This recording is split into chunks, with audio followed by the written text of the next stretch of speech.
पण तुम्ही वेळ काढलाय का 15-20 मिनिटं? एखादा प्रश्न तुम्ही बाबांना विचारलाय का? बाबा हे कसं आहे, ते कसं आहे, विचारायला पाहिजे. प्रचार दोन गोष्टीचा असतो. आता आज मी बोलतोय हा एक प्रचार, हा वरवर प्रचार आहे. आलं का लक्षात? पण ते आश्रम कशासाठी असतात? तिथे जाऊन तुम्ही ज्ञानाचे धडे घेतले पाहिजे. अरे वारकरी संप्रदायाचा माणूस जर असेल ना, त्याला सूत्रपाठ, त्याला पाठ आहे, हरिपाठ पाठ आहे, काकडा पाठ आहे, त्याला पाठ आहे, संतावळी पाठ आहे, त्याला तुकाराम गाथ्यातले अनेक अभंग पाठ आहे, ज्ञानेश्वरी पाठ आहे त्याला.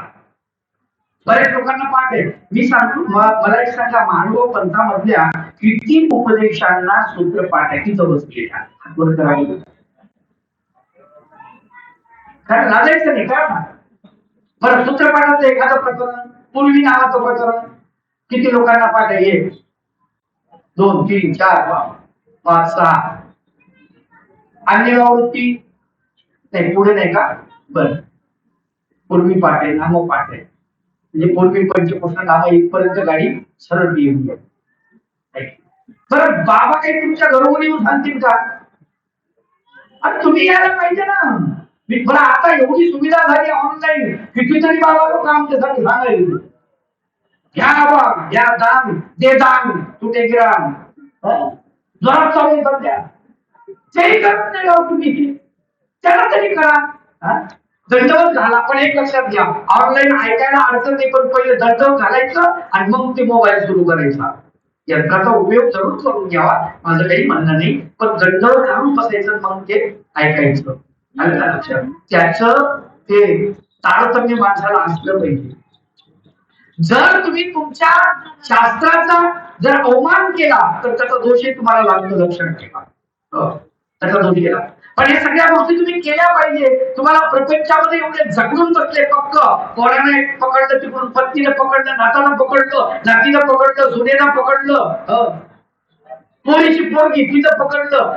एका विचार आपलं कार्यक्रमाला नाही आले, नाही ते आमची नात आली होती, नाते नाही बघ येत ना. मग नाही नाही, ती काय नाचते, ती काय अन्य येते, मग अन्य असलं तर काय बिघडत?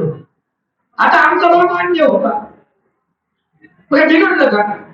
आम्हाला अनुसरून घडलं, त्यात काय विषय? आता इथे निवड बसत सगळ्याचे काय म्हणजे बापा आई काही सगळे म्हणजे उपदेशी असं काही नसतं.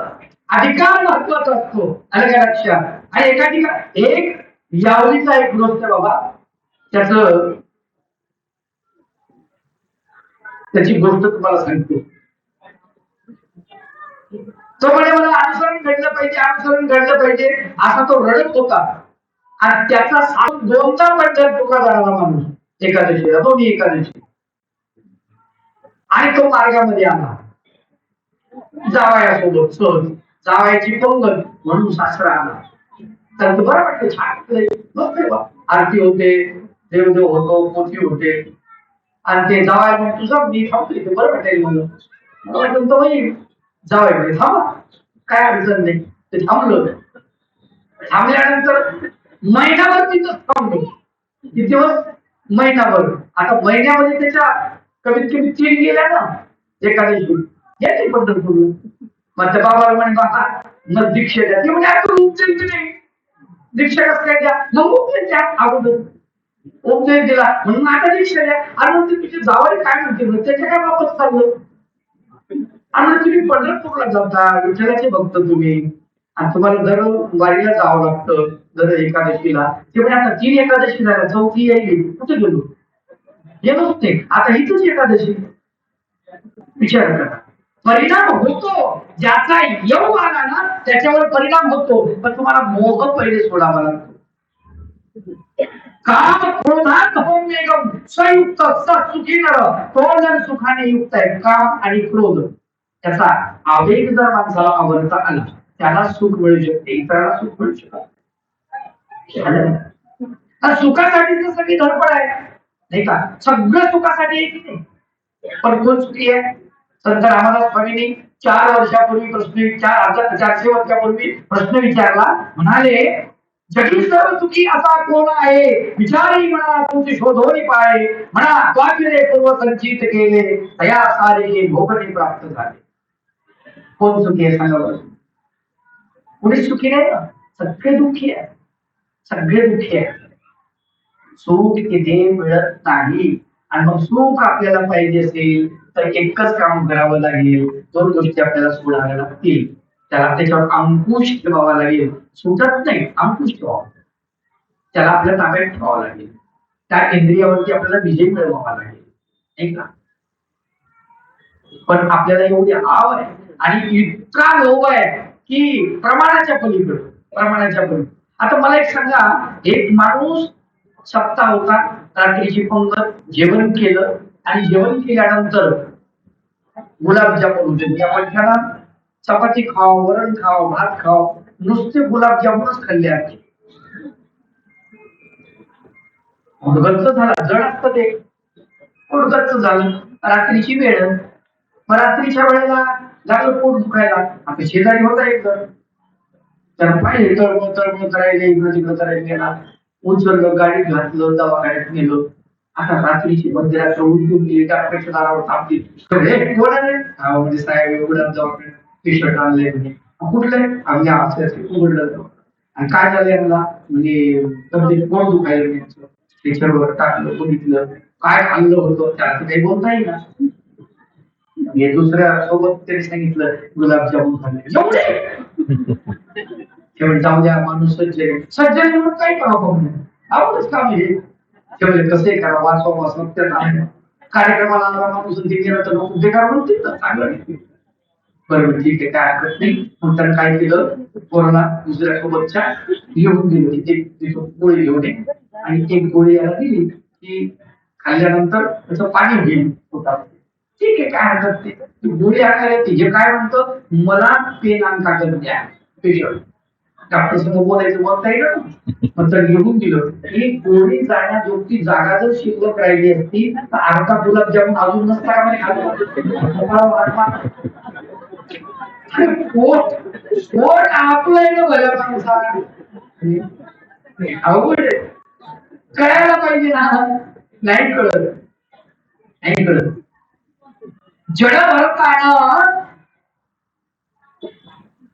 एक प्रयोग केला, तुम्हाला सांगतो. ती वासना कशी वाईट आहे हे सिद्ध करण्यासाठी जड भरताना एक प्रयोग केला. आंबे खाय त्याला आवडत होते, आंब्याचा रस, तर त्यानं काय केलं, बकेटभर आंब्याचा रसच पिऊन टाकला. मग आता ते इथपर्यंत आल्यावर ते मळमळ व्हायला लागलं. मग नालीवर गेला, बोट घातलं, पाटलं खाली, गोळा केला, पुन्हा खाल्लं. 6 वेळ पाहिजे ना घे, पाहिजे तुला घे. आपण शिक्षा देऊ शकतो नाही. 10 वेळेस तसं केल्यानंतर मरायला लागलं ते उलट करून. थोडा त्याची वाचता केली चांगल्यावर आहे, त्याच्या माहिती काय पण वापरू काही खरं नाही. म्हणजे आणि जीव चांगला एकदम तरी वाचता काही शपथ नाही. तुकडोजी बाबांना तर वासनेला भजन म्हटलं. वासने तुझ भोवती, वासने तुझ भोवती, किती जन्म घाला वे आम्ही, भोगणी संपेल का, भोगणी संपेल का, भोगणी होतील का कमी, वासने तुझ भोवती. हे वासने तुझ्या भोवती आम्ही किती फिरावं ग, किती जन्म तुझ्या भोवती घातले. अगर तुझ्या भोवती फिरत असताना आम्हाला भगवंताकडे जाता येत नाही, प्रत्येक जन्म तुझ्या भोवती फिरण्यामध्ये जातो आमचा. माफ कर, आम्हाला सोडून दे, जाऊ दे आम्हाला भगवंताकडे ग. वासने नको परिश्रम करू. ही वासना सुटतच नाही. संतांनी वर्णन केलं वारकरी संप्रदायामध्ये, वासना इंगळी दारुण जया नांगरणाऱ्या तिनं. एकनाथ बाबाचं दारू दे, बाई बाई बाई बाई विंचूचा आवाला, कोणाला सांगू विंचूचा आवाला. विंचू म्हणजे वासना. त्या वासनेने नंतर मारल्यानंतर माणसाला खावा वाईट सुधरत नाही, काही सुधरत नाही. भल्या भल्यांची परेशानी होते, नाही का. ऋषी शृंग तरी पुरुष ऐसा बाहुविरीने, भगवंतानं सांगितलं चक्र भगवंतानं परिसंबंधे पोराचे चेतन निवेदले. धर्मापासून गेला, तपापासून गेला. अवघड आहे. आलं का लक्षात? तर वासना किती वाईट आहे, किती माणसाला दरी घेऊन जाते,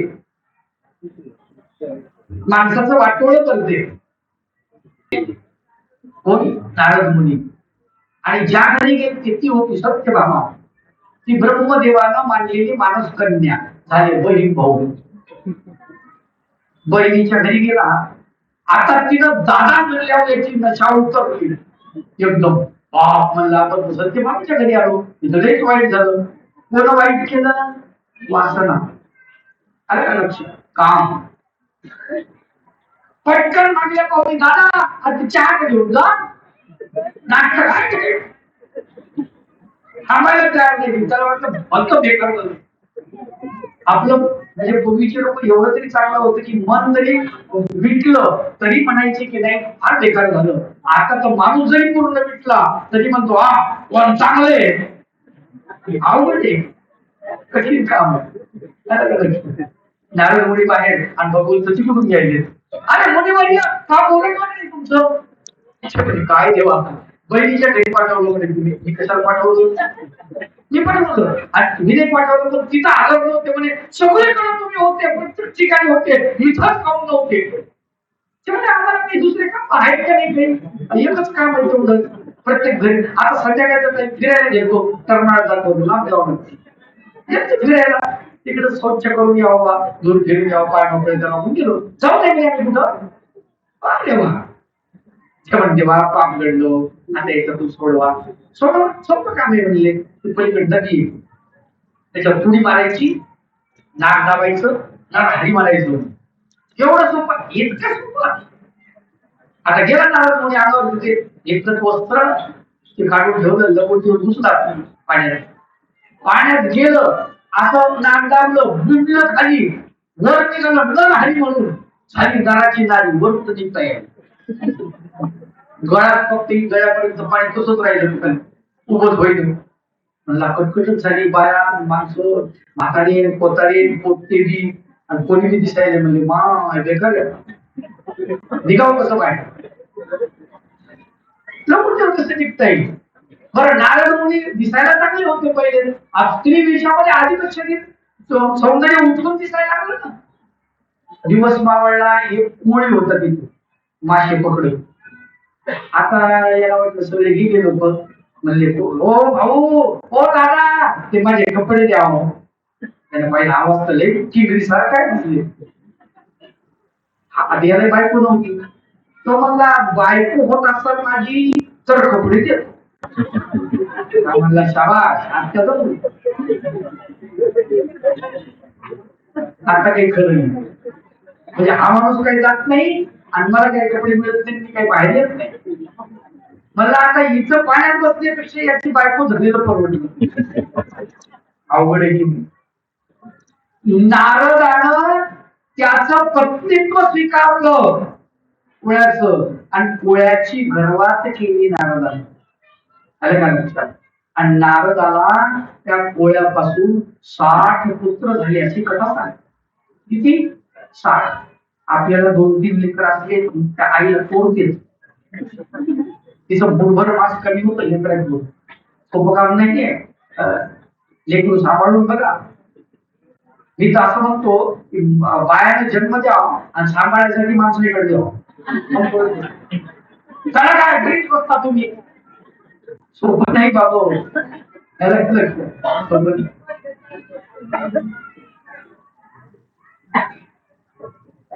कंडक्टर गाडी उभी, एक बाईक चढली गाडी आणि 2-3 लेकर घेऊन ती बाईक चढली बिचारी गाडी. गर्दी गाडीमध्ये, तिचे 2-3 लेकर एक काय केलं तर पायपाला पकडले आणि पायपाला पकडून ड्रायव्हर बशी गेले. आणि ड्रायव्हरच्या कानातून ते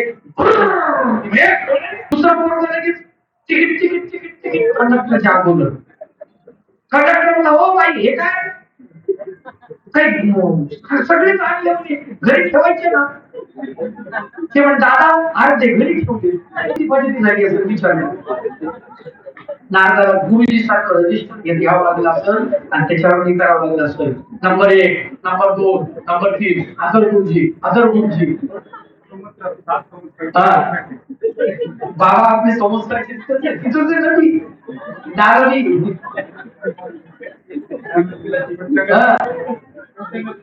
पंचांगामध्ये जे संवत्सर सांगितलं जातात 60 संवत्सर, जे पंचांग 1 वर्ष, आता आजचं पंचांग आहे ते 60 वर्षानंतर 61व्या वर्षी तेच पंचांग छापवलं जातं.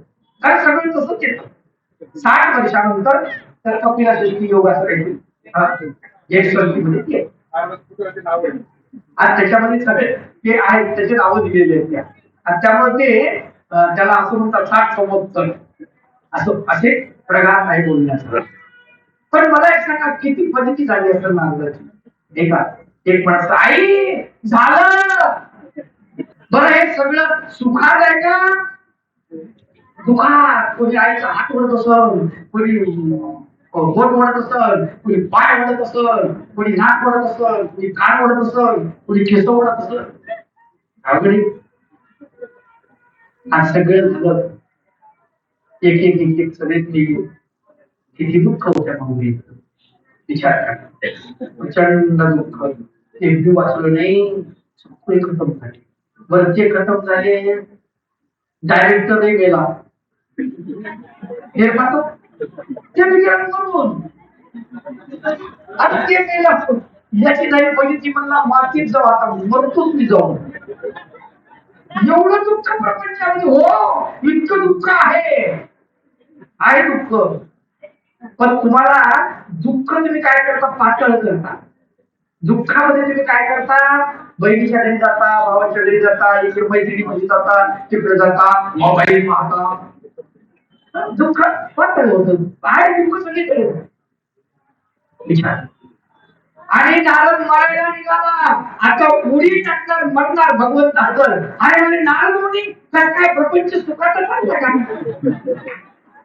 बायको ठेवली देवाचे. देवा प्रभू भगवंता, अरे कशाचा प्रपंच प्रचंड दुःख आहे. लोक सततच कसे हे माहित नाही. नारदाला थोडंफार ज्ञान होतं, त्याच्यामुळे त्याला कळलं देवा त्याच्यातून मला सोड, त्याच्यातून सोड. मी त्रिकाळ आणि त्रिलोक गमनी, मला पुण्याला जाता येईल का? मध्ये जवळ जाता येईल कुठून? इतकी अवघड गोष्ट झाली. आता इथं आता कुठं राहायचो तुम्ही? काय माझी ख्याती होती आणि काय झालंय? कोण होता असं तू, काय झालं असं तू, अरे वेड्या कसा वाया गेला असं तू. अवघड गोष्ट आहे माणसाची. कशामुळे? फक्त वासना, फक्त काम.